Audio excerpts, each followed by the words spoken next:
Hello again, everybody. This is John Fennelly, and welcome to the Giants, guys. This will be our final regular season episode of the year. We missed last week. Sorry about that. I'm sure you missed us. But we'll make it up to you on this show. Myself and Craig Santucci, that is, from nygiantsrush.com. So stay tuned and get ready for the next hour. It's going to be strictly Giants talk, past, present, and future. Craig, how are you today? Happy New Year, my friend. I am okay. You know, season's over. Time to reflect. Yes. And what a year it was. Not a good one for the Giants, but a very eventful. There's a lot of things going on. It's not boring. No, it's not boring. And, you know, some years were boring. I remember in the 70s, it was boring. 2-12, 2-14, whatever. It was boring.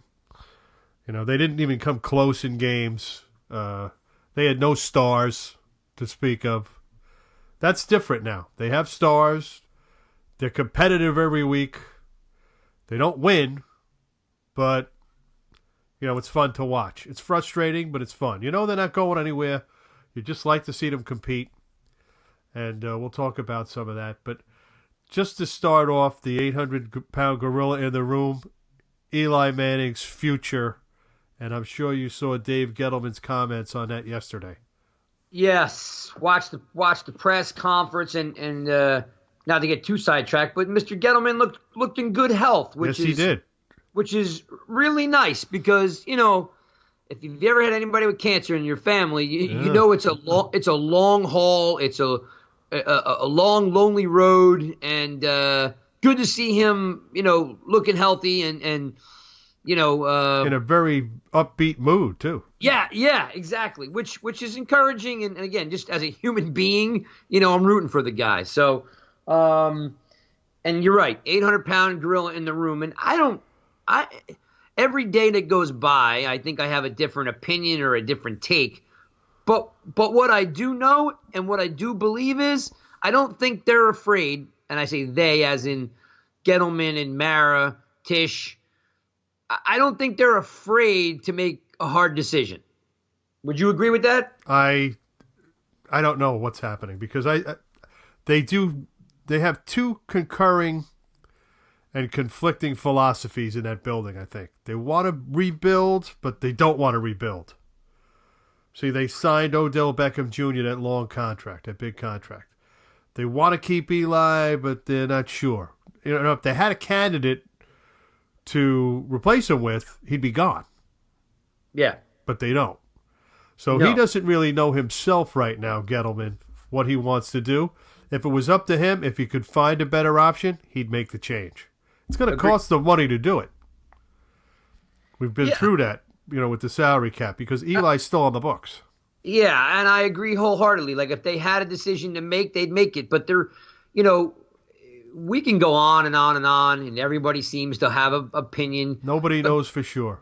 No, and nobody knows. But what we do know is that Eli's not getting any younger. He's 38 today. Today's his birthday. Happy birthday, Mr. Manning. We realize that, he's not shot, he's far from done. Exactly. He can play. We know he's got a $20 million cap number. And we know that we've got the Giants have some big contracts they need to get rid of. So, you've got a handful of options. The biggest glaring option is that there's really no one, regardless of age or experience, that is better. So you could draft a guy with no experience. You could bring a journeyman over like Teddy Bridgewater, who, isn't going to be better. That's a reach. A reach, in my opinion. There is only one option, and I will that has any validity in the free agent market, and that would be Nick Foles. Yeah, and that's the one that, Jerry at the Giant Insider and Chris at the Giant Insider and I have talked about. He's the one guy you turn over the apple cart for. Nick Foles. Because he's won a Super Bowl. He's only 30. I think he's only 30. And he's played for Pat Shurmur in the past. So is Bridgewater, but Bridgewater doesn't have that track record. No. I listen. I'm here. I'm right outside of Philly, and he's a unique cat. Nick Foles, He's a because strange-looking guy, that's for sure. yeah. Well, first of all, he's enormously tall. He's like 6'5", 6'6", He right? looks like a basketball reserve or a relief pitcher or something. Agreed. And he's a young guy, but what Nick Foles do you get? I mean, Nick Foles comes in the league. He has a year under Shermer where he throws a lights out and Yeah. two interceptions. He goes to the Rams, he bombs. Now I guess everybody bombed when they went to the Rams, The but Rams were a ticking time bomb. I mean, yeah. nobody would have succeeded there. And then he comes back, and then he plays well, and then you draft the Eagles draft a quarterback. He becomes the backup. Yeah. Wentz gets hurt. He wins the Super Bowl. You start the year off with him. He bombs. He looks bad. And then Now Wentz gets hurt again, and here comes Foles and drives him to the playoffs. I can't figure it out. You know what I mean? I can't figure it out. What I can tell you, being around the Philadelphia media, is that there's not a person here in this market that would believe he would go to the Giants. Not any other reason that he doesn't care if he plays. He's willing to hold a clipboard behind Wentz. He's getting paid well, and he's already has said on numerous occasions that it's not a big deal for him to make a ton of money. He'd rather just go and become a preacher. And he has this. Well, the Eagles can't keep him. I No. mean, they just don't. They don't have the cap room. Matter of fact, they have a negative cap number right now, from what I was looking at. I would believe that. Yeah, they're like over the cap, like $5 million or something. I know. Don't quote me on that, but it's crazy. They have a lot of trimming down to do, and he's going to be making starter money. They can't have two guys making starter money. No, and of course they're going to keep Wentz because he was a first round draft pick. But I just don't know if he has the desire to play. He's spoken on numerous occasions about being a preacher. That's bizarre. I'm sorry. I know he's a bizarre cat. I mean, he hasn't been hit enough in the head. I don't think. Let him come to New York. Yeah, let him come to the Giants. Yeah. So he's the only legit option you have in free agency. I mean, right now you're not going to find anyone better. Let's put Nick Foles aside. There's no one better than Eli Manning. And I tweeted this out yesterday. I'm sure that a lot of people are ready to turn the page, that would love to see a young guy, ripping the ball around the yard, scrambling, averting the rush, Yeah. and throwing a ball downfield to Beckham. But it's just not going to happen in 2019. Even if you draft a rookie, it's just not going to happen. So you're back to then restructure with it, adding on years, cutting and re-signing. But somehow, Eli Manning's probably going to be part of this franchise next year. One way or another, because either he's the bridge or not. I don't know if he'll be too prideful, but I don't see 2020, but the Giants don't have a lot of options. No, they don't. And that they could very well draft a quarterback. We'll get to that later on in the show, but the way I look at it is the way he's been acting, because they haven't committed to him fully, and Gettleman wouldn't do it again this week. If he's not given the respect, if they want him to come back at a reduced rate and not extended, just a 1-year thing and play for like $5 million, he won't do it. He won't do it. I don't think he'll do it. And now he's rethinking playing for another team. So they have to get rid of him, if they're going to get rid of him, before March 12th. They have to make that decision. Because they'll owe him $5 million roster bonus on St. Patrick's Day. Okay. So they don't want to pay that. So I think they'll have to cut him. I think that's how it works. Don't quote me on that either, because I've been wrong when it comes to contracts and the salary cap before. But I think he's due on the 17th. He's due that $5 million. And I think if they release him outright, he doesn't get that money. But he gets whatever was guaranteed to him, which I think he's already collected. Yeah, I'm sure he has.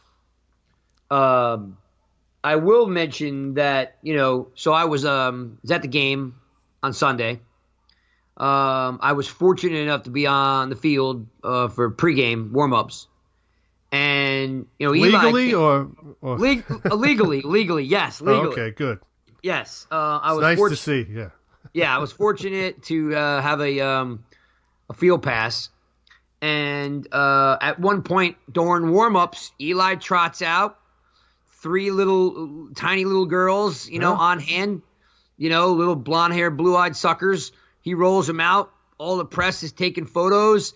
And then you find out later on that day that his wife's expecting number 4. They already know it's a boy. That's good. And, you get this feeling like either A, it's I'm taking my photo with my family for the last time. Yeah, this is a nostalgic moment for me. Or it's just an opportunity the kids wanted to get on the field. I don't know. Yeah. But then the wild card is this. He goes in to see Gettleman and he says, "Hey, look, I'm having another baby. I don't want to move my pregnant wife to another city and a new house, and I like it here. I want to be here. What's the deal, Gettleman? What's the deal?" So I can see it one or the other. One, it's that nostalgic moment. Or the other way is, hey man, I got to do what it takes to stay here. I'm not moving my pregnant wife and a brand new newborn to another city. No, I agree. And he's 38 years old now. Not that matters, because look at some of the other quarterbacks in the league, same age or older, still playing, still productive. Most of them in the playoffs. I was just gonna say, most of them going to the playoffs. Roethlisberger should have been in the playoffs. He blew that season. Yeah, Roethlisberger and Rivers, and there's a couple other guys that aren't young either, but Breeze is in, Brady's in, Rivers is in. I mean, come on. Giants could have been in with a couple of bounces. But even so, didn't belong, but they could have been in. Yeah. So I guess the like I said, the 800-pound gorilla in the room is that regardless, I mean, there's a ton of Eli hate out there, which I don't get and don't understand. It needs to go away. People just want change, Craig. They just want to change. And I tell you and this. They don't realize because they've never run a business. You don't make a change unless you're going to implement something better. Exactly. That's where I was going. Okay, I'm sorry. Did I steal your thunder again? No. That's why we're the Giants guys. I'm sorry. You know what? We got a little simpatico here now. Oh, it's funny. That's it. That's it. If you can't replace them with someone better, you don't replace them just to replace them.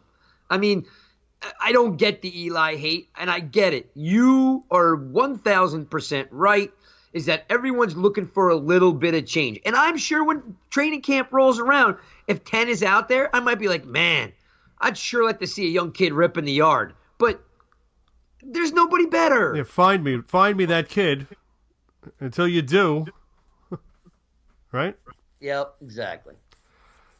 And we'll get into I know I've been reading your blog, so I read especially what you write, and I like Michael Stewart. Yeah, Michael is pretty good. Some of the other guys I don't know, but they're not bad. No, Michael is the draft guru. That's his thing, man. He lives personnel, yeah. Yeah, he loves personnel. He loves the draft. He's already knee deep in linebackers from Boise. I mean, that's kind of his thing. Hey, if you could get one like Banderesh. Oh, I was laughing. Remember, they drafted him 18th. You don't have to be in the top 10 to get a good player. No, someone tweeted me that exact thing. They said, "Oh, the days of the 6'4", 250-pound linebacker are gone." I'm like, no, they're not gone, but nobody's drafting them in the first 10 picks. Because the defensive player of the year is going to be a middle linebacker that plays for Dallas. Well, defensive rookie of the year. Rookie of the year. What did I say? Player? Yeah, defensive rookie of the year. The defensive player of the year. And I voted, just to sidetrack, I'm sorry, in the Pro Football Writers Association. I got my ballot this week. Oh, look at you. And, I told you to submit your application. Yep, I got to do it. $50 and a Metro card you get in the PFWA. All right, I'm in. And I voted for Aaron Donald as Defensive Player of the Year. because the guy is tremendous. I mean, Tremendous. he's Yep. only about 6'1", and he weighs, I don't know, 300 on the button maybe. And he's fast. And, he's not imposing if you're going to line up against him. He's always against bigger guys. And he's fast. He's quick. He's got great technique. And he was drafted one spot after Odell Beckham Jr. Yep. Not to say that the Giants should have passed on Beckham for him, but if they did, they would have had this guy. Yeah, it was like a no-lose draft, right? And he plays angry. I love his game. Yeah, and he just cashed a big check, and that didn't stop him. Usually when that happens, the guy slows down. It's not intentional, but it just so happens that's because the guy held out or whatever. But that didn't slow him down at all. All right, I'm sorry. I interrupted you again. No. We were just kind of putting the cap on Eli. And you were saying you were reading the blog and especially what I write, so we're gonna dive into some other stuff. But the Eli stuff is what it is, folks. I mean, I don't know. Like, we can all go round and round about it, but right now, we all know we need another option quickly, but there's not a better option right this moment. No. And I think that's what Gettleman was trying to tell everybody. We're going to be looking. Our eyes are going to be open. But if they're not, we don't find somebody, we'll go back to Eli. He doesn't have a lot of time now, because football's kind of silly the way free agency works. Free agency is before the draft. Yeah. It really should be after the draft. You're right, because then you would know what holes you needed to fill. I mean, you go to free agency before the draft, you're like, then you get to the draft. You don't draft out of need anyway. If you do, you'll be doing it for the rest of your life. But the thing is they should really push free agency back. They don't want to do that, the Players Association and everything. I don't know. There's a lot. The new CBA is coming up, I think, in 2020, 2021. Yeah, it was a 10-year thing from 2011. So 2021, there'll be a new CBA. So maybe they'll rearrange all of that, reshuffle the whole process. We'll see what happens. You know what's so fickle, man, because and it's a lot of rhetoric and the narrative changes all the time. But so if you don't draft Barkley and you draft Darnold, he sits anyway. Yep. So then we get into the fact that, does he sit? Does Eli get benched? Does Darnold come in? So if Darnold sits on the bench the whole year, you still have Eli next year. Then you cut him, you save the money, right? But you don't have Barkley, so you're giving the ball to Goldman. So Darnold's getting his head beat in anyway. You re-signed Orleans Darkwa, who nobody signed, by the way. Okay, but let's say we do sign Darkwa and Goldman. There's still only between both of them aren't giving you 1,000 yards. They're not dynamic enough backs. You're not throwing screen passes to these guys. They're downhill runner. Well, maybe Darkwa's a little bit more of a slasher, and Goldman's a little bit more of a downhill guy. But just there's no offense anyway. So right. In 2019, you saved the money. You got Eli. You got Darkwa and Goldman as your back. But I don't know. I mean, I'm not sure it's better. I mean, you're drafting that high, you take what they call, I don't want to keep using the word generational player. You take the guy that's going to go to Hawaii. Of course, it's Orlando now. You take that guy. Yep. All right? A lot of people say, well, no, you take the quarterback all the time. No, I don't. Not if I don't need to take that quarterback, because the clock in the NFL and the windows in the NFL are shorter now. Okay? The guy has to hit the field running. If you're going to put that kind of investment in the guy, he's got to play right away. Look at Baker Mayfield. Look at Darnold. Look at Rosen. Look at Allen. Look at what Lamar Jackson is playing now too. You're going to dedicate a first-round pick or a high pick to somebody. They have to play in year one. Exactly. So that's my thing. What are you going to do? The Giants, Darnold wasn't going to play in year one. Nope. Not a shot. And they took the player who was probably the most talented. So, not what is the best player. I mean, he's surpassed all expectations. He comes as advertised. And they kind of held him back a little bit during the season, too. He could have done a lot more. That's the way I looked at it. Yeah, we lost the Eagles game because of it. Yeah, that's right. They took him off the field. They could have used him a lot differently, and they could have used him a lot more, but they kind of like had him on a little bit of a pitch count, I think, when it came to carrying the football. Not so much catching the football, but carrying the football. They could have used him a little bit more. They probably will next year. So what else you got on that agenda? Because we have to go to the other half of the hot topics, which is Odell Beckham Jr. possibly being traded. And Gettleman said yesterday they didn't sign him to trade him, but that doesn't mean anything. If somebody comes along with an offer and the Giants think it's worth taking, they'll take it. That's what I think. I feel like the New York media is up to no good. I don't get it. Like, here's a guy who's on IR, and we need to talk about Beckham every day. So someone, you get, and I'm sure you know this already, but this started with the tight end Kittle from San Francisco shooting a tweet to Antonio Brown with the word "sup," SUP ?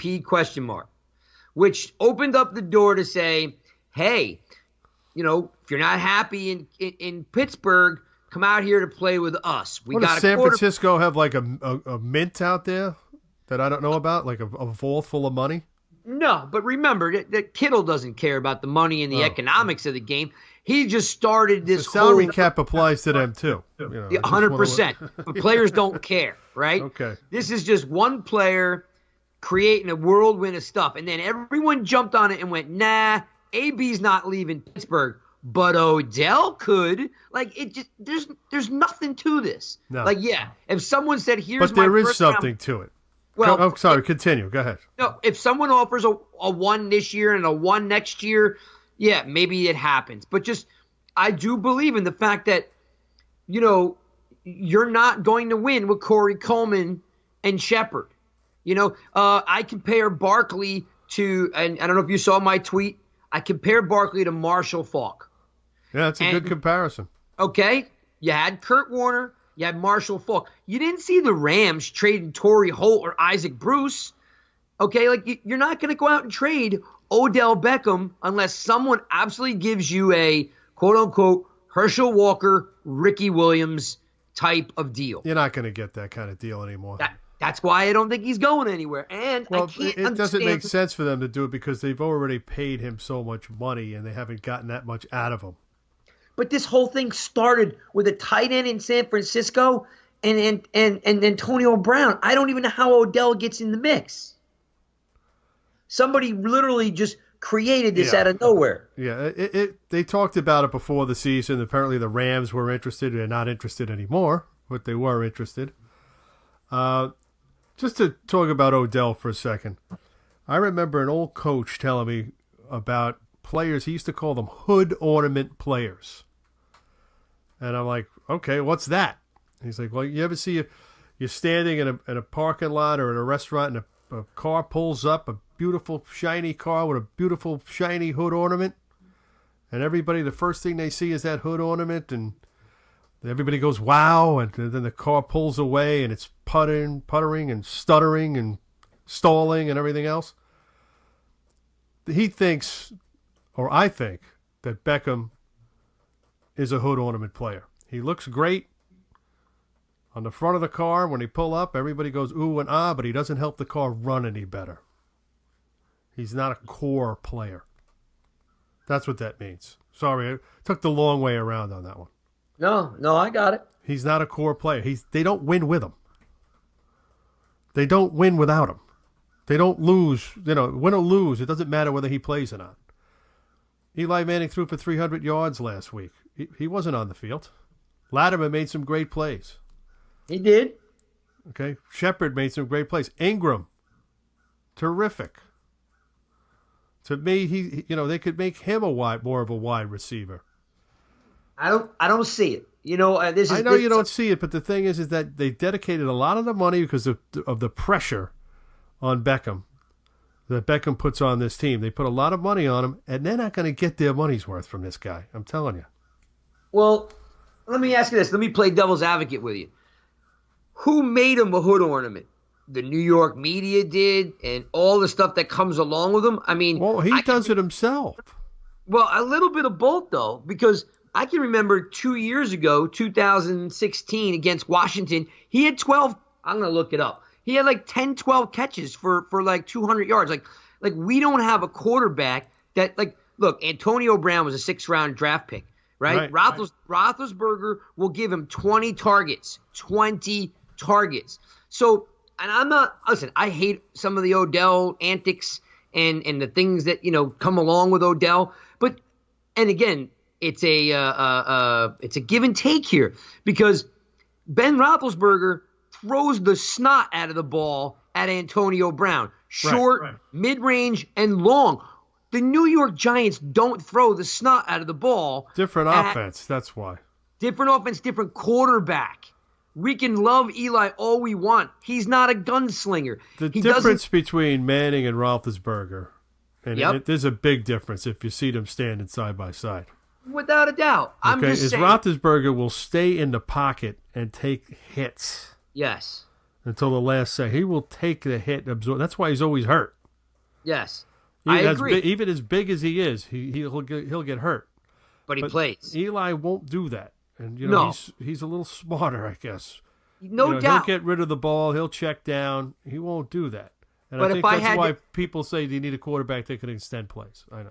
Exactly. But I'm just talking Odell right now. If you had a quarterback that could zip the ball in and get him the ball 20 targets, he would be that guy who, was making the plays that you want. He doesn't get enough balls thrown to him. The offense isn't built around him. For 2 years with McAdoo, we were dink and dunk, and then before that we were lost with no offensive line. Well, we still barely have a line. Like Odell and Eli are almost identical players. They got Eli's career wasted with Jerry Reese's picks. Odell is the end result of no offensive line and a quarterback who doesn't stand in the pocket. They go hand in hand. If you have a good offensive line, Eli's protected, he's throwing to Odell. You got a crap offensive line and a skittish QB, there's not a lot of balls being thrown to Odell. So I'm not saying that, I'm in Odell's camp all the time. I'm just saying, I guarantee if he was on a quarterback, like right now, if you had Baker Mayfield, because Baker Mayfield plays with this huge chip on his shoulder, I'm not saying he's better than Eli. I'm just saying that there'd be more targets. He would know where the bread is buttered. Julian Edelman gets a ton of targets because Tom throws the ball at him. Like Eli's not throwing the ball at Odell because he doesn't have the time and he's not going to stay and get hit. So, I don't know what to make of it past the fact that if you put Odell in with Patrick Mahomes or Baker or Rodgers or Brady, he's an all-world player. But we got a crap offensive line and a quarterback, like you mentioned, who's smart enough to got hit, but it doesn't show off the talent of your all-world wide receiver. And you know what? You made a good point. See, that's the double-edged sword. Okay? If you want to go down that road with Odell, you can. But they're not doing it. And they just spread the ball around. I'm just saying that their offense works without him. It does. It works. You've seen it. You've seen it last week and the last 2 weeks. And what was the end result? Well, the defense is horrible. It is. So okay, that's a different story. It had nothing to do with Odell playing or not. He didn't play. They put up a game plan that worked because they have other players. He was in the game for the games that they won. They lost the last 2 games. And in fact, they played a Tennessee game and lost 17-0. They lost the last 3 games. Yeah, but they couldn't score a point without him 2 weeks ago. Well, that rain game, I'm not going to get into that rain. That was, they dropped a lot of passes. Without a doubt. They could have been in that game. Maybe. Yeah. Again, a lot of it, I'm only making the point that if they're going to keep Odell, then they better find a quarterback who's got some moxie, who will stand in the pocket, who will, avoid the rush and sling the ball. because, I hate to say it, I love Eli and I love Odell. They're not made well together. Like, they're not fit. They don't fit well together.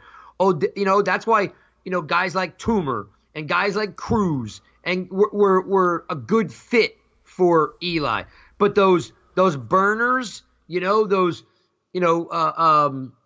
guys like Odell commanding a lot of presence, double coverage, and a guy who can make 2-3 moves, double move, triple move guys. That's not Eli. He's not going to stay in the pocket. He just doesn't want to get hit. Well, I just said that. I mean, that's the reason why they have these other receivers. They produce when he's not there, is they know Eli's going to get rid of the ball right away. Yeah, if you get a guy, I don't know who the biggest one out there, but like the next quarterback's got to be a guy that can just rip the ball, quick release. Like Mahomes, he gets rid of the ball so fast. Like Breeze gets rid of the ball. Like, get a guy that can just sling the rock, because that's the only way you're going to get your money's worth out of Odell. Because right now, Eli doesn't even see Odell. He's already that's one of the things that irks me, is he doesn't see. He's 15 years in the league and he still misses receivers. He doesn't see wide open guys. I mean, that happens to everybody, but it's just so it's just so frustrating when you see the replay and you'll see a wide open receiver. Like, why didn't he throw to him? Yeah, well, because you know why? Because he's looking to check it down and throw it out of bounds and avoid getting hit. Possibly. I mean, there's a lot of times when you look back at the tape and you see him dump it down to Barkley, because within 3 seconds, he's looking horizontally and not vertically. And there is that second move that Odell makes, and he's got a deep post, and and it's just the ball's not there. Right. Yeah. No, I agree. You could have it. You could have it your way. You could have it my way. The offense was better in the second half. Yep. And we'll get to that. Let's go to our year in review, because we've already spent a half hour on kvetching and venting on two players. That's what happens when you're the Giants guys. You get passionate about it. That's true. All right, I'm going to read you something, and you can just react to it. They lost 8 games by 7 points or less, the most by any NFL team this season. What do you think of that? Defense is terrible. They played 8 games against playoff teams. They beat Chicago and Houston, but they lost to Dallas and Philly twice, Indianapolis, and New Orleans. No pass rush. Can't close out games. Bad game plan. Yeah. Oh, I agree. And those are all better teams, including the 2 teams they beat. Agreed.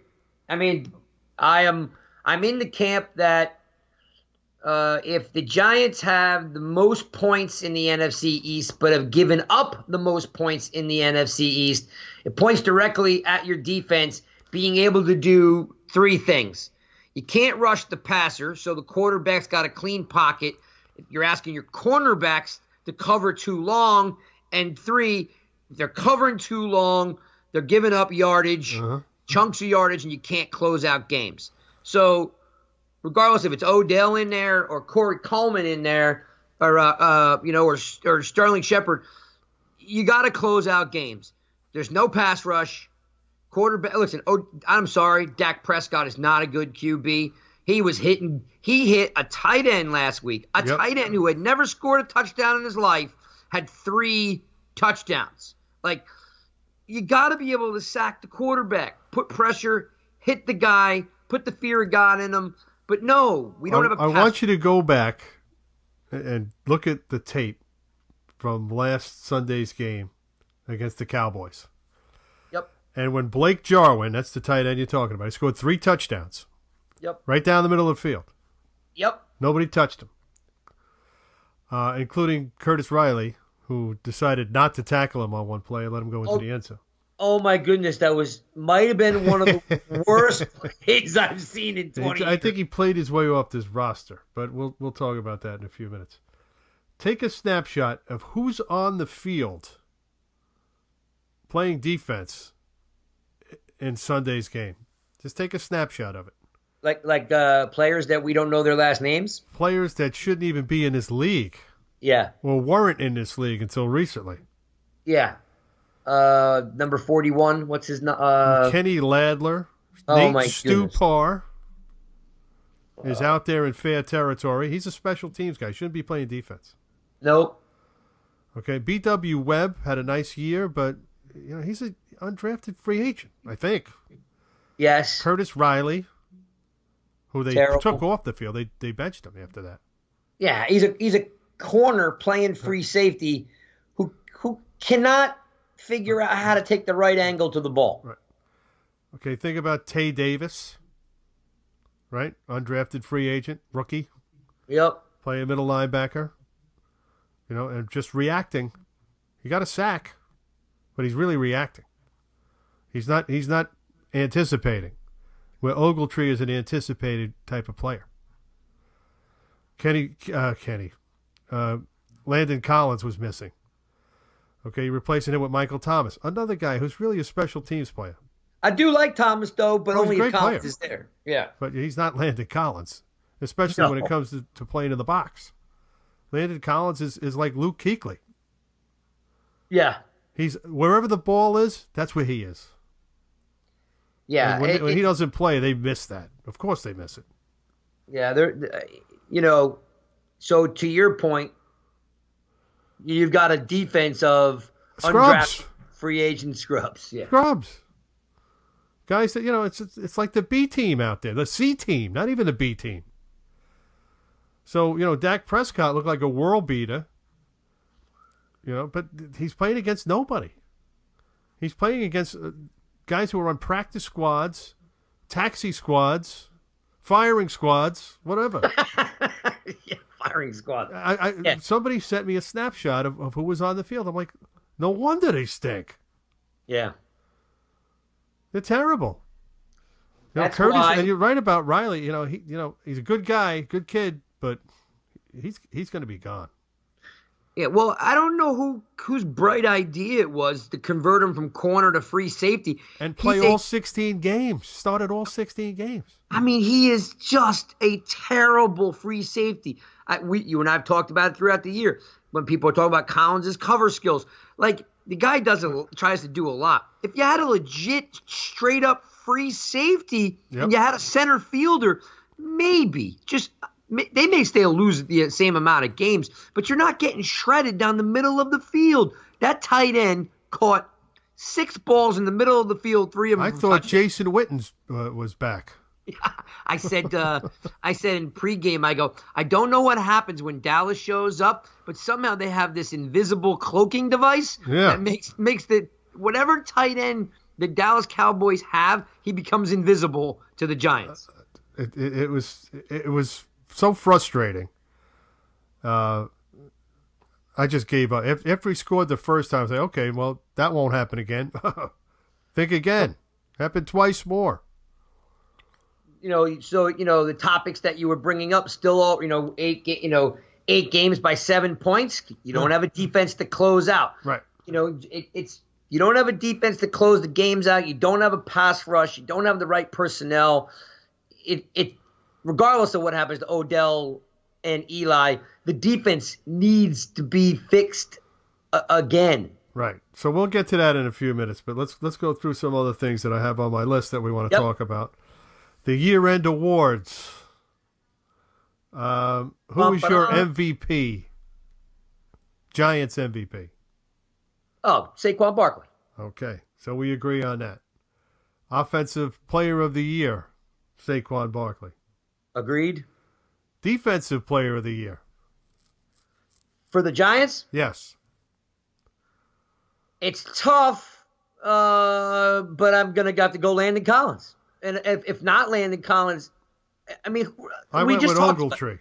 I was going to say, outside of Ogletree and Collins, who plays defense? And Ogletree had a slow start. He did. I was disappointed with his output the first 5 or 6 games. Maybe learning the defense, because your inside linebacker should have 100 tackles, and he had I think a game 12-13, he only had 65. So yeah, I would definitely put it in there with Collins and Ogletree, no doubt. Yeah, Collins is the blue chipper, but I think Ogletree might have been the their best defender all year because of the interceptions. He had 5 interceptions. Yeah, he's not bad in space.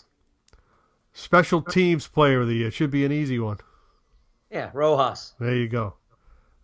Terrific how he turned his career around. Well, blossomed in his second season. Ran him out of town last year. Yeah, he was kind of hit or miss last year. This year he was money. And his kickoffs are good too. So, I like him. And if he needs to make a hit, he's a big guy. He's a very big guy. He's like 6'2" or 3, like 235. So, God bless him. Coach of the year, can't be Shermer. Pick another coach on the staff, and don't say Tom Quinn. Let me Although tell you, he probably did a good job. No, the other guy did. Yeah, he's my coach of the year, Thomas McGahee. Yeah, I was saying McGahee got sick a little, like midway through the year or something. Then he was getting treated for cancer. I mean, it was kind of so matter of factly the way he talked about it. It was kind of strange. He didn't really want to talk about it, but he talked about it, and he's like, "That's it. Let's not talk about it anymore." I'm gonna give, and it's just a little bit against my better judgment, but because I'm not a fan, but the O-line coach. You're gonna give him what? Pink slip? Wait, I was gonna say that I can't give him a pink slip. Okay, go ahead. I was gonna say up until the halfway point, I wanted him gone. I thought he made some decent adjustments, in the second half of the season. But I don't really have, outside the special teams coach, I don't know if I have a Giants coach. Because they didn't play good realistically, they didn't play good anywhere. Right. I mean, Hal Hunter has been coaching offensive lines for 35 years in college and pro. But you have to really feel for the guy because he was given a half-empty gun to start with. And then guys got hurt. Jalapeno got hurt. They traded Brett Jones on him. He started off with Patrick Omama and Eric Flowers on the right side of the line. You may as well have 2 mannequins there. That's why they're no longer here. Yeah, they're in Jacksonville. That's why they're firing everybody now. I don't know if I can give any coaches of the year. The special teams guy, because the special teams was the best I've seen in years. I would give it to him, but the tight ends coach, Lunda Wells, I'm not quite sure if he did a great job, but I thought their tight ends were a strength this year. Simonson played pretty well, and he's their third tight end. Yep, and I think that Ellison's going to be asked to restructure, but I thought he showed that he can play. And Ingram is just a gamer. As long as he catches the ball. Give him the ball. Well, they handed it to him a couple of times, and he took off. I mean, you see him coming at you. Yeah, he had a good last 2 games. He kind of, sprung back on the scene because I think with Odell out, Ingram becomes a bigger target. Yeah, he picks up the slack, a lot of it. He also, the defense also kind of leans to him, but it doesn't really matter. But he's just as fast as Odell. Yeah, their 40 times are identical. He's just got to catch the ball. He's got dropsies, but the second half of the season, he was impressive. All right, most improved player. Oof. Overall, whole team, or is this an offense-defense? Overall, and it could be somebody who's a rookie from the beginning to now or from last year to this year. Most improved player. All right. Off the top of my head, without putting too much thought into it, I'd say Hernandez from the beginning of the year to the end of the year. That's a good choice, yeah. Let's see. It's a tough one because they don't have a lot of carryover from last season. No, yeah, you turn the 13 guys. Exactly. So I don't. Last year, I mean, no, well, Hernandez is good. I think I took him in the poll that they gave me. He really improved. You saw in the last game, he took Van Der Esch. He pushed him all the way down the field. Yeah, that would be my choice. From the beginning, he looked a little shaky. And then, you know what? I thought Solder had a great second half, too. He started off like, what did we do? And I thought he had a good second half. Yeah. The unanimous pick was Rojas again, so just to let you know. Oh, Okay, yeah, for special teams. Yeah, I was thinking Overall, yeah, he's the most improved player they have. That's what I didn't pick him. I picked Hernandez. I forgot all about Rojas because I had him as special teams player. And let's get to the most disappointing player of the season. I'll let you take it. It's a pretty easy one, even though he finished strong. Well, I don't know. That's hard. No, because Riley's the most disappointing player. No, there was no expectation for him. Oh, you mean far as that you mean a guy that was you coming into this season looking for have a big year, and then they didn't. They kind of Olivier Vernon. That's the guy, and I know he was injured for 5 games. Oh man, I don't want to hear it. He missed the first 6 weeks. No, he didn't play until week 6. The Eagles game, yeah, he's terrible. But he came on at the end. So now, what do you do with him? I do the same thing I wanted to do week 1. Yeah, I know. That's you. He was my pick for most disappointing player because the beginning of the season, if you remember, we talked about it too. Sure did. How he was going to be like a Chandler Jones in that Betcher defense, and he was more like a Raymond Chandler. Yeah. Yeah. Shadow. I'm like, okay, he had 2.5 sacks on Sunday. Prior to Sunday's game, he had sacking the most sacked quarterback in the league in Dak Prescott. Correct. And he had 4 sacks. He had 4 sacks at week 15. The last 2 years, he's averaged 37 tackles. He's not good against the run. He's not good at getting sacks. No. He's not good at hitting the quarterback. He's good for a handful of unnecessary roughness penalties, offside penalties, and getting paid $1 million per game. It's the biggest bust we've had in free agency that I can remember. Mm-hmm. It's just, and I'm sure he's a great guy, but he's just not either A, built for this market, B, he's just done and he just doesn't really have the passion for the game. I don't know what it is, but there's just nothing exciting about watching that guy. And then you look at Lawrence on the other side of the line for Dallas, and you're like, this guy sacks Eli for 2-3 times a game. Yeah. That's a guy I want on my team. A guy that wants to play. When and I don't compare him to some of the guys like Michael Bennett, who are always in your backfield. Always. He's not like that. I mean, he may get into the backfield a lot, Vernon, but he's not making the plays. He's not closing them. No, he has zero, ability to shut the run down. I mean, we've had That's every player on the team. Agreed. Except for Collins and Ogletree. I got to give one guy props a little bit that I'm always on, and I still not really sure about his roster spot. But he was dismal the first half of the season was Martin. Yeah. I thought he came on and had a decent second half. Yes, he did. And I'm not a fan, but he showed he came down the line. He held the edge. He came down the line. He pursued the play. He made some downfield tackles. I mean, Vernon is either pushed to the inside or he just plays patty cake with the tackle. You just need somebody with a mean streak that just wants to get in and be disruptive, and he's just not that guy. I think the guy who leads the sacks is B.J. Hill, I think, from the D tackle spot. Yeah. How crazy is that? So, yeah, my most disappointing player back-to-back years is Olivier Vernon. Yeah, I agree. Okay, let's move on. We've got a little bit of time left here, so we'll talk about free agency, which is the next big thing. March 13th is the beginning of the new year, new NFL year. Yep. And the Giants have quite a number of free agents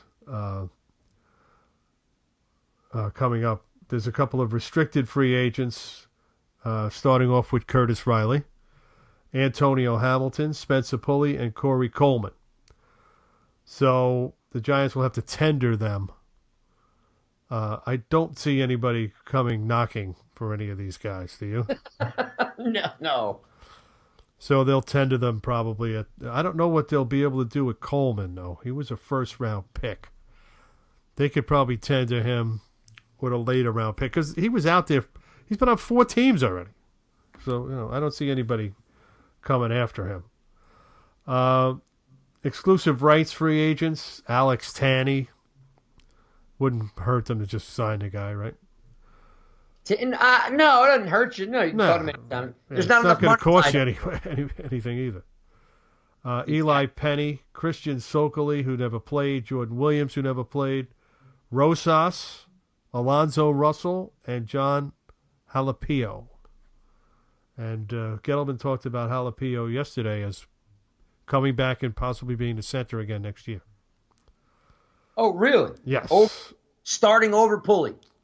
Yes. He liked both of them. So doesn't mean they shouldn't draft a center, which I think they should. I really think they should. Unrestricted free agents, Landon Collins, they'll either sign him or put the tag on him.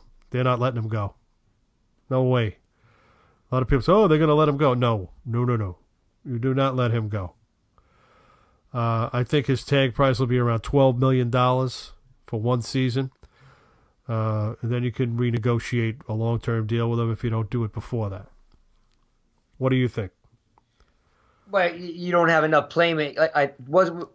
I'm sure you got a chance to listen or watch Gettleman's press conference, right? Sure. What was the first thing he said? He was asked a question about, why they gave up so many points. He specifically said, we don't have enough playmakers. That's true. They don't. So you can't, again, it's almost the writing's on the wall. You can't expect to have more playmakers by not signing the one guy that's sitting on your front porch. I mean, yeah. Basically, so you just got to keep him. I think because of where we are with the Eli money and the OV money, I think you might have to tag Collins. It would be more beneficial for them to sign him so it's a lower number because right. I think the tag number is 20. No. Last year for safety it was 11-7. So you figure it goes up. Yeah. That's what I'm saying. But it's only for 1 year. Correct. See, I thought it was 10 million. I said 20. I meant 10 million. So I think you're gonna have to tag him. It'd be better to sign him long term, but I think they're gonna wind up tagging him because he's had, some injuries. Maybe they tag him. He'll be able to start working out. They said by April.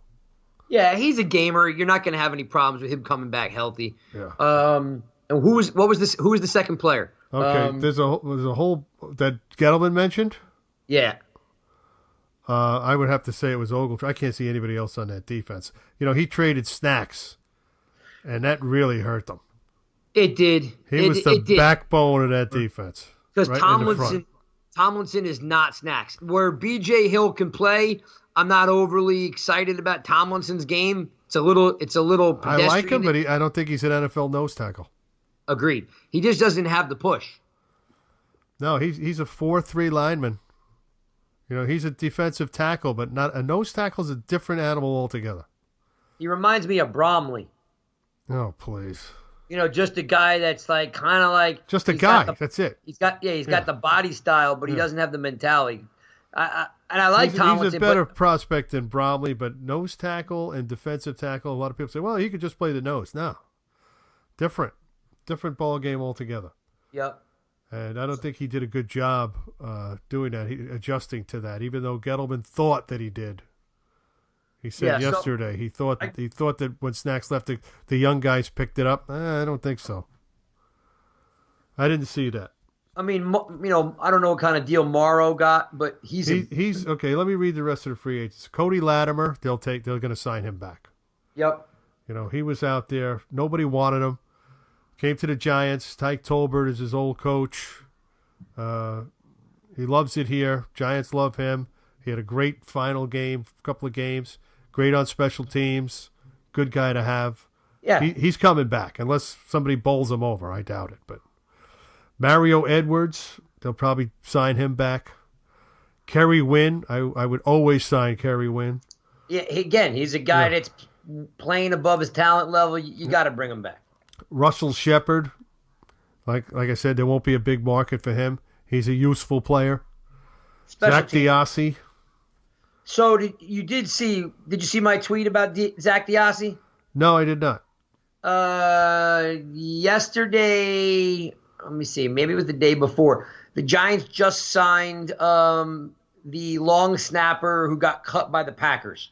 Okay, yeah, they did sign a long snapper. I saw that. Yeah, it's got a unique first name. I'll look it up. I'm wondering if that was Yeah, like but they do that every year. They always have a guy competing with them.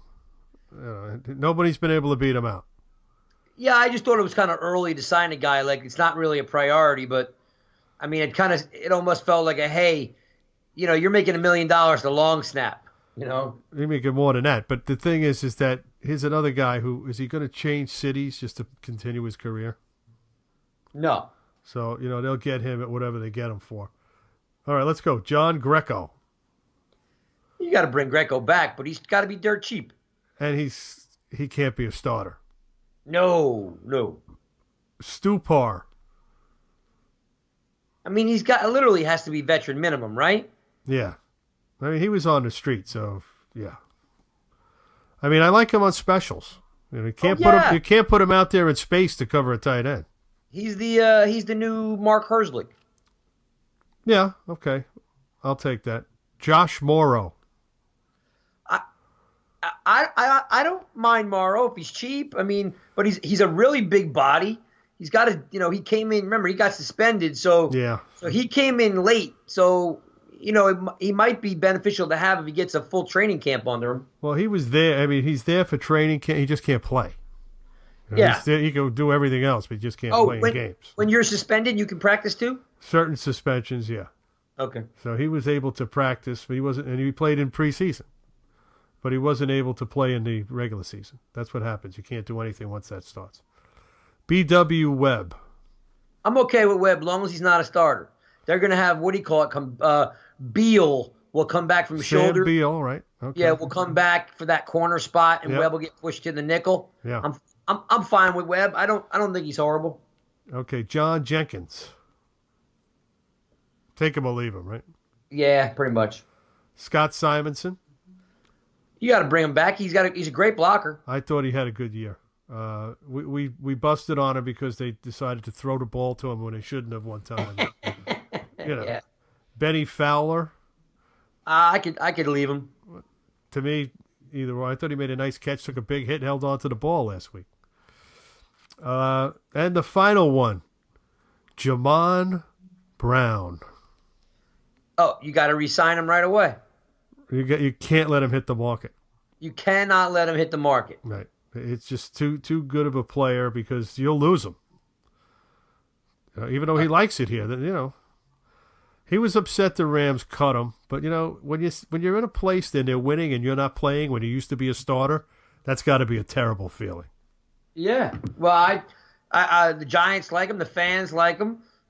He's the if you match up Barkley's progress, it kind of coincides with his signing. So I don't see why they wouldn't bring him back.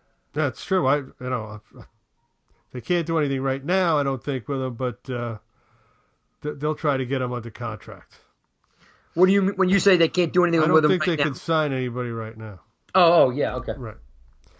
All right, so let's talk about, we just talked about free agency. How about the draft? I mean, it's a little ways off. Giants have the 6th overall pick. They have 9 picks altogether.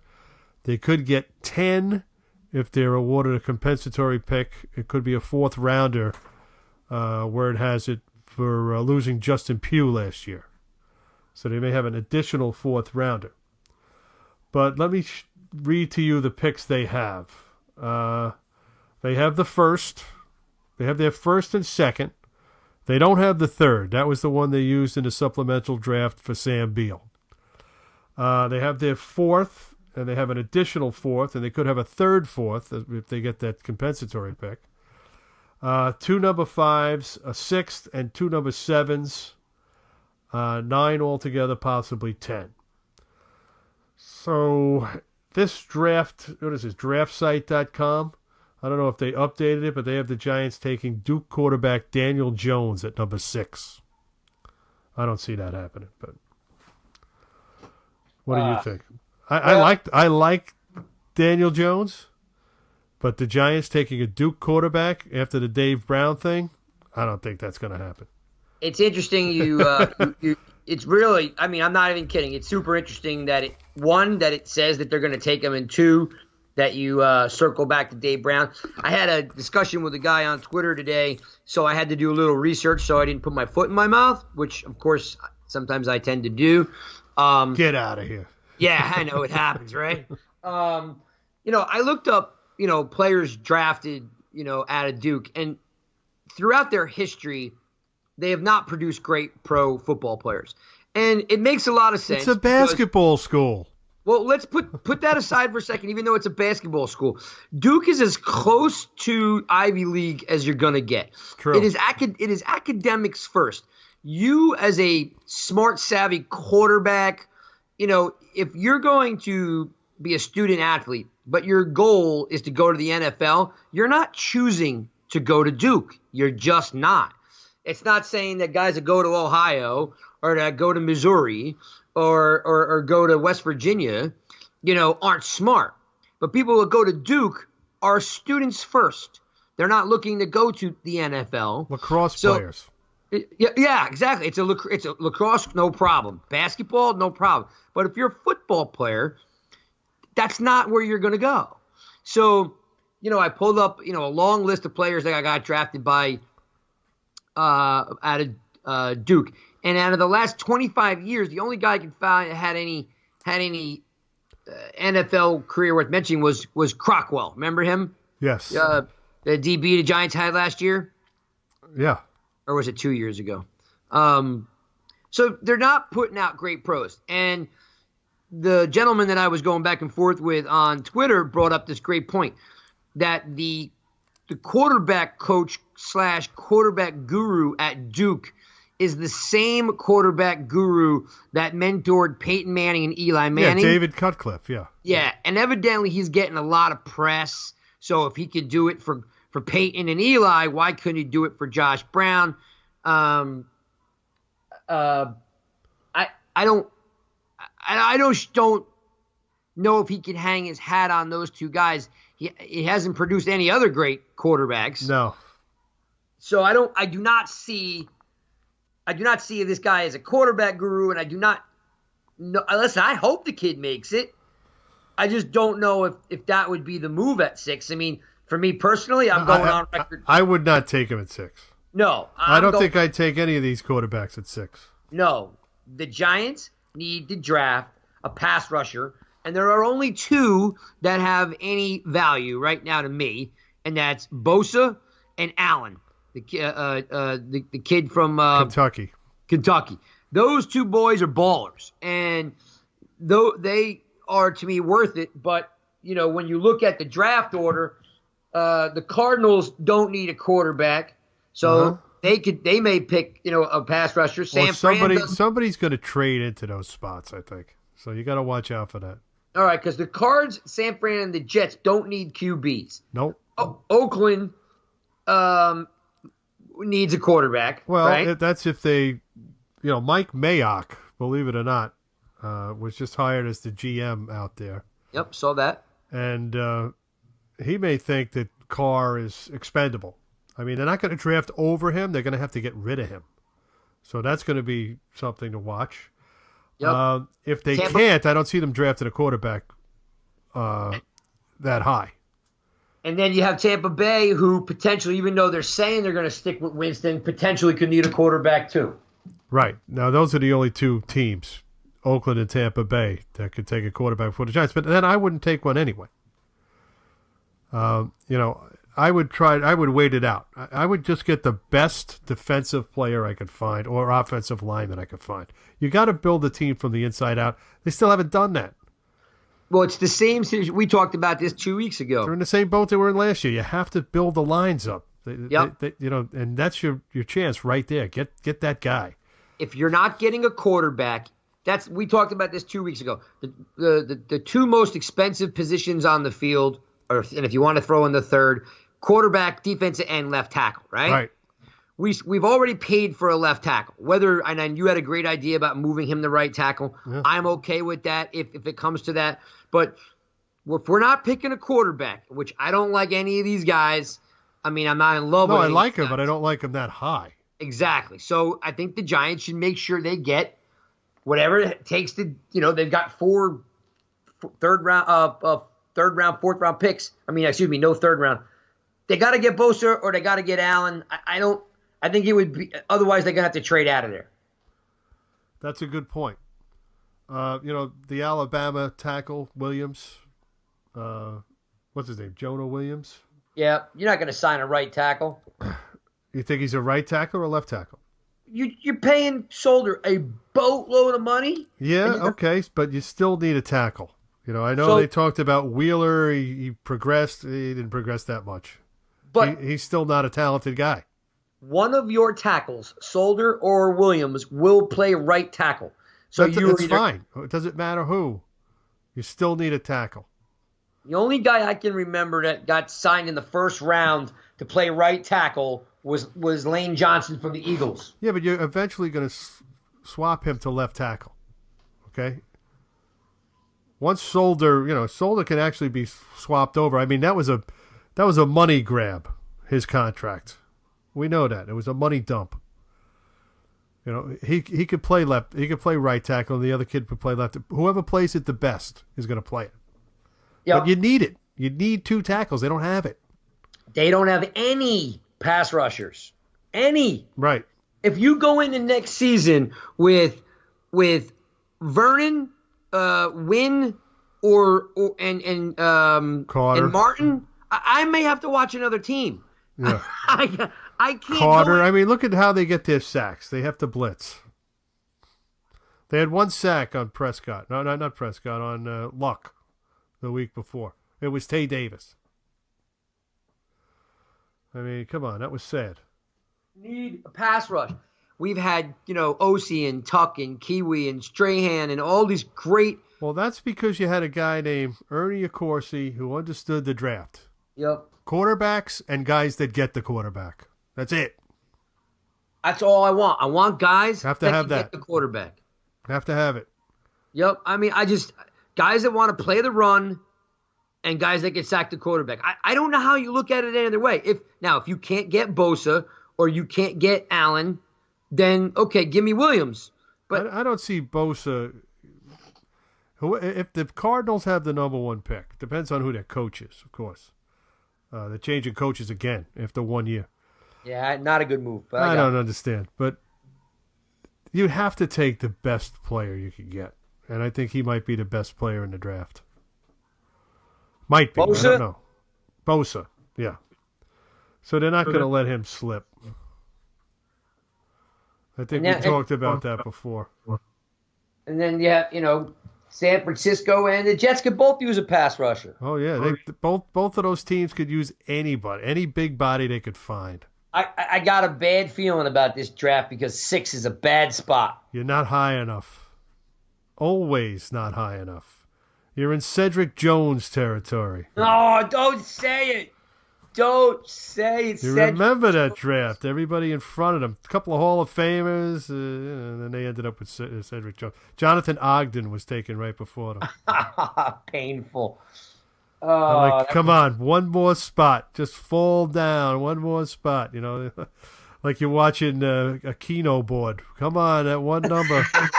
It's just crazy. And then Baltimore took him. I was like, that's it. We're done. Yeah, I really I hate the sit. I hate Kevin 6. Hardy was up there. Come on. Yep. Yeah, I mean,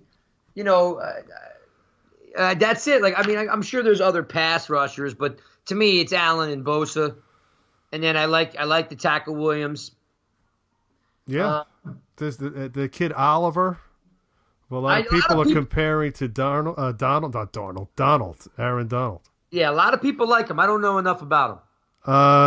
Good lineman, versatile, not that big, fast. Inside though, right? Inside. Yeah, it doesn't matter. They should go back to a 4-3 anyway. They don't have the personnel to run the 3-4. I agree with that too. So he's running a hybrid anyway. They were running a Tampa 2 for a while last week with Nate Stupar in the middle. Oh. So, the Tampa 2 is based on strength up the middle. So when Tampa did it, they had Warren Sapp and Booger McFarland, right? And they had Derek Brooks. You're talking about Hall of Famers, 1 and 2 on 2 levels. John Yep. Lynch, possible Hall of Famer on the third level, unless he's not in the Hall of Fame. No, he's close. No, he's on the ballot though. He's close. So you have great players up the middle. What did the Giants have up the middle last week? Nothing. Curtis Riley, Nate Stupar, Tay Davis, Dalvin Tomlinson. Think about that. And you're running that defense. If all I'm saying is I'm going on record, if you don't get a pass rusher, don't expect anything different next year. You cannot close the game out unless you have a dynamic pass rush. You cannot expect your offense to carry your team year after year. Why do you think the Saints never win? This is the first year Saints actually put together a defense. Right. They have Marcus Davenport. They have Jordan. Oh, I love Jordan. Yep. They have Sheldon Rankins, who they drafted last year or the year before. I can't remember. The kid from Louisville. So they got a defensive line for once. Yeah. So unless the Giants find a pass rush, it's just more of the same. No, then they have to. You can't solve all your problems, but they can solve a lot of them if they just stick to the line of scrimmage. Okay, get yourself another offensive lineman, get yourself a defensive lineman, somebody who could rush the passer, and then work from there. You can get a couple of gems down the road in this draft. You have a lot of picks. Like B.J. Hill was a third-round pick. That was a good choice. Great choice. He's played well. And, of course, he got schooled a few games, too. That's going to happen. He's a rookie, yeah. And maybe McIntosh works out. McIntosh, they love. But, again, Tomlinson, here's my thing with Tomlinson. Not only was he equipped to play nose tackle, they had him in on 70% of the snaps. That's a problem. If you're going to play that position, you play 50, not even. It's a rotational job. He's playing the majority of snaps now, and, it's just, it wasn't a good mix. That hurt. Is there any? I know this is my pie in the sky. Is there any way to go back and get snacks? I don't know. Did he sign He didn't sign a multi-deal up there, did he? He still has another year, I think, on the deal that he signed with the Giants, maybe 2. So Detroit is going to pay that. They're going to keep him. So he's locked up. So they made a mistake by getting rid of him. I'm telling you, the savings wasn't that great. Believe me. Look at it. Go to Spot Track and look at his contract. The savings was, how much did they save by cutting him? $5 million? I'm guessing. It's worth it. Your defense is falling apart. You need somebody to play. Do you have since we're going over the draft, and you like Williams, is there another guy you like? There's a few. There's a couple of linemen I like, about 4 or 5. Got to see the combine, though. I want to see these guys in person. I mean, I'm not going to be there, but I want to see what they look like, how they run, how they move, how strong they are. How about on the free agent side? Tape.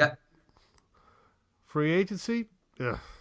You got more of a defensive free agent class. Yep. So we'll see what they do there. A lot of guys end up signing back with their old teams now. So I got one guy I want. Tell me. KJ Wright. Yeah, well, yeah, you talked about him. Yeah.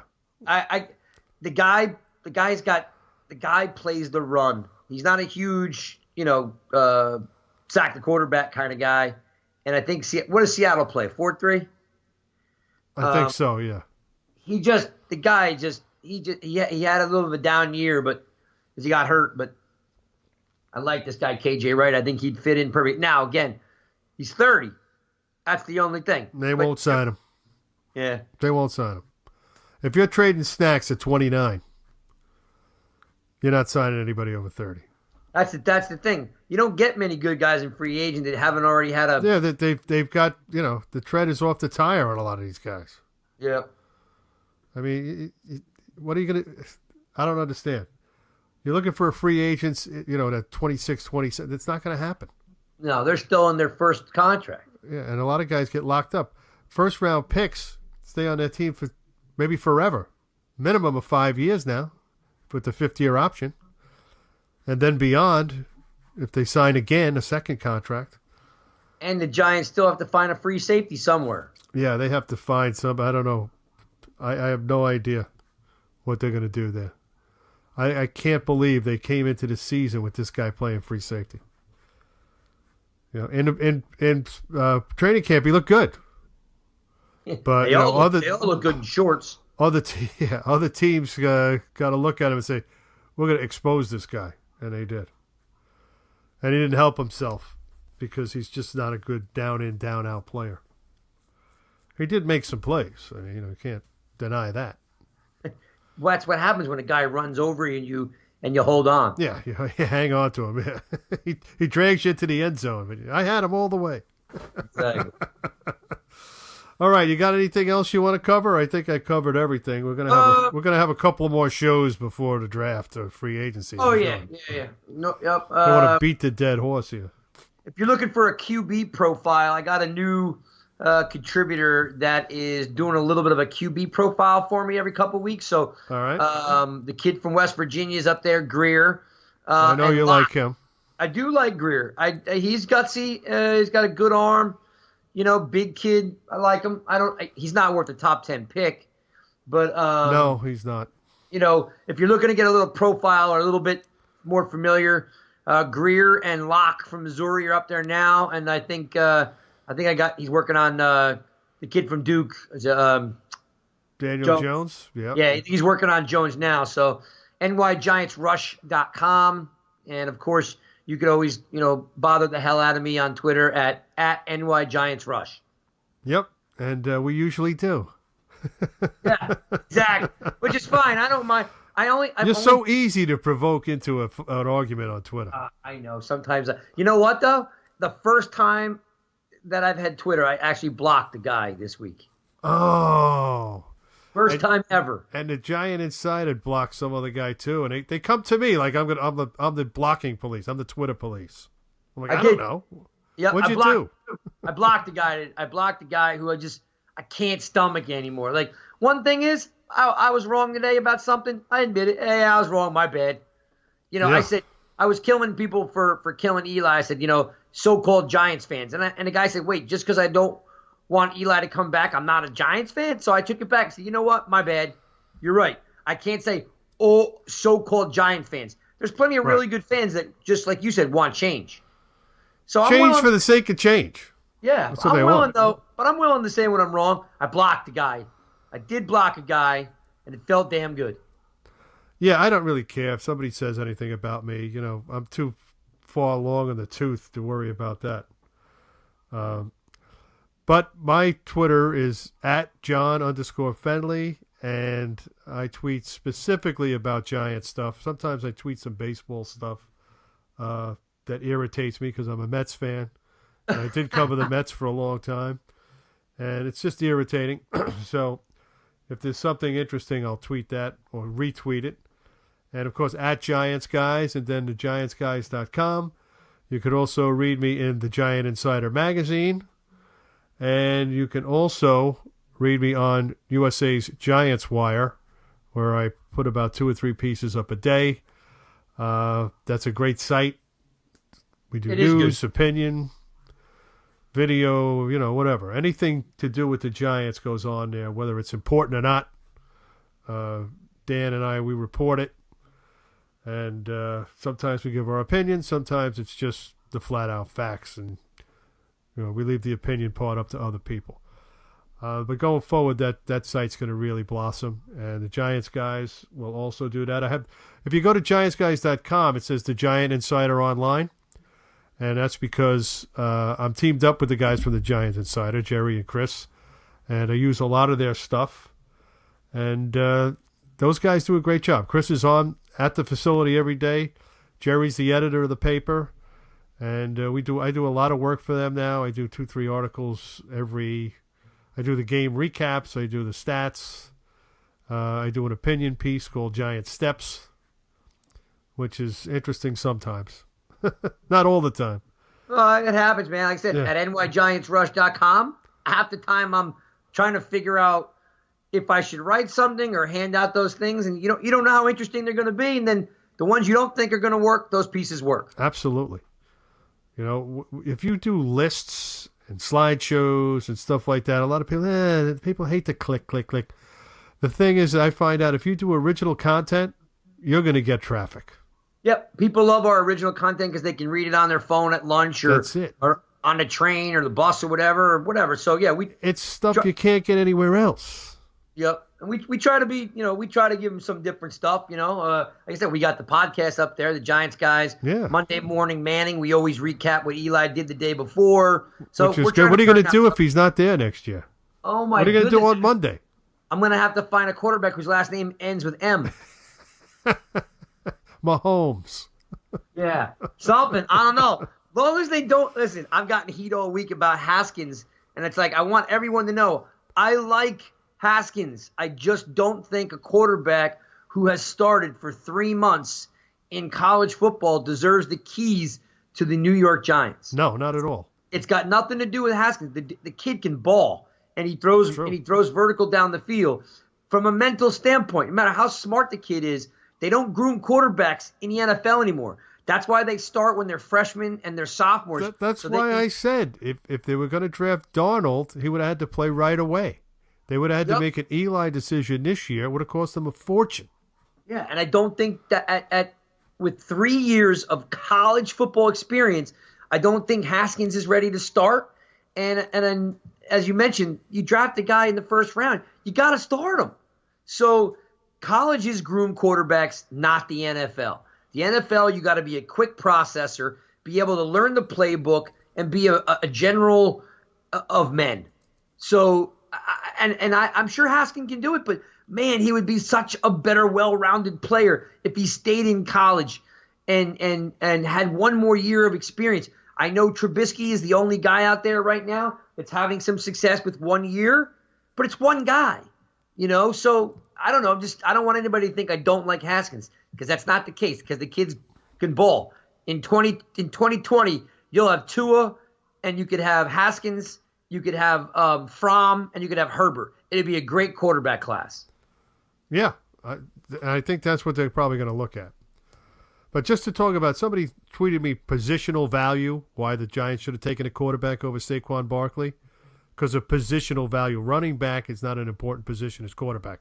And it's not. It never has been. But it depends on the player and what you need and what you do as a team. If you look at the Kansas City Chiefs, Kareem Hunt blew up his career, right? Yep. And what's happened since he's done it? They're 3-3. Yep. They're 3-3. And when Gurley got hurt in L.A. with the Rams, they lost to the Bears and the Eagles. 2 games they probably should have won. They lost because they didn't have them. Okay? I mean, they won against the Cardinals and the 49ers. I mean, there's no layups. Because they got C.J. Anderson. They got another running back.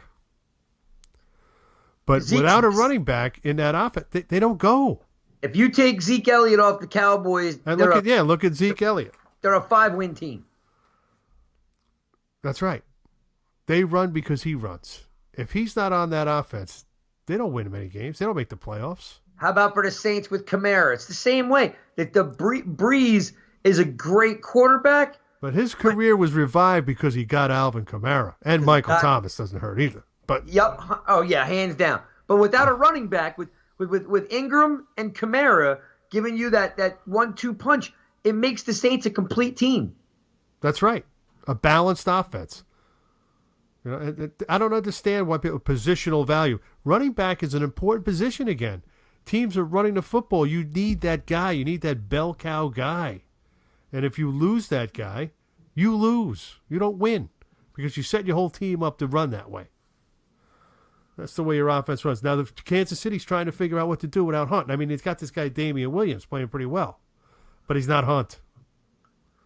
C.J. Anderson is not Gurley. Right? No. And Goldman is certainly not Barkley. No, he's not even. No, they're not even in the same hemisphere. Yeah, so there you go. And, you talk about Mark Ingram supplementing Kamara, 2 different types of players altogether.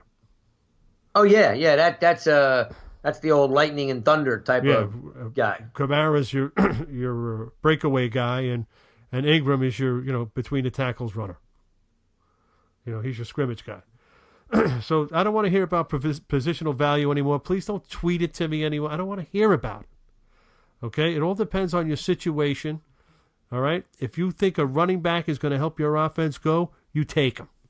especially running backs like the guys I'm talking about. Talking about great players, not good players, great players. That's my philosophy. Why? And Hunt was on the verge of becoming a great player, and he blew up his career. He did blow up his career. That's why I will refuse to change my thought process that if you get a pass rusher, the entire defense will benefit. The corners don't have to cover. Your free safety doesn't have to cover. Your linebackers can scrape. You need a legit, straight-up pass rusher who can play the run. I'll even take Osi Umenyiora right now, who was just a pass rusher and didn't like to play the run. But how many of those guys exist? Well, I got 2 of them. The Giants got to find a way to go get them. Yeah, no, I agree. A guy, you're looking like a J.J. Watt. I mean, those guys come along once in a while. That's why Bose is so important, because his brother's the real deal, and you got to think the genes don't. No, they're not the same player. I mean, No. Joey Bosa is bigger. Yep. They both have different strengths. Of course, we didn't see the younger brother this year. He didn't play.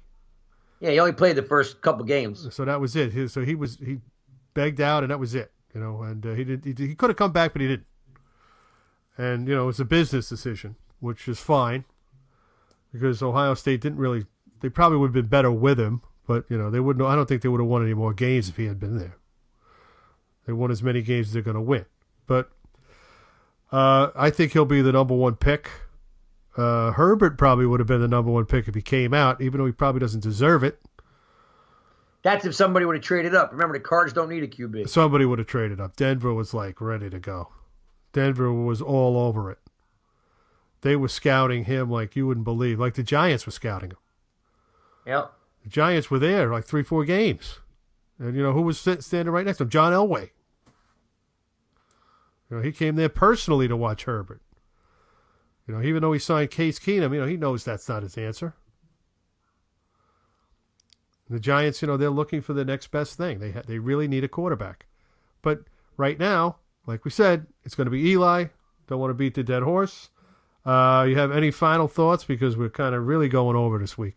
Oh, no, I'm good. I'm going to be, turning out much content as I can for you folks. So download the Giants, guys, and it's on Spotify and it's on iTunes and Podbean. So make sure you download it, pass it on to your friends, and spread the word. Spread the word is right. And we'll be back with some episodes before free agency, before the Combine. I'll be watching the Combine, and I'll let you guys know what I think. I've been doing it for a long, long time. The Combine, the draft, free agency, all of that stuff. So you can benefit from my experience. I'm not always right, but my eye is pretty good. We're entertaining. Entertaining is that. If I think a guy's a bum, I'm going to tell you he's a bum. If I think a guy's going to make it, I'll tell you if he's going to make it. Jadeveon Clowney, I predicted that he wouldn't have a good career. I was wrong. Now he's in the Pro Bowl. But first couple of years, injuries got him, and he didn't. So I was right by default. But until then, folks, thanks for listening to the Giants, guys, and we'll see you next week.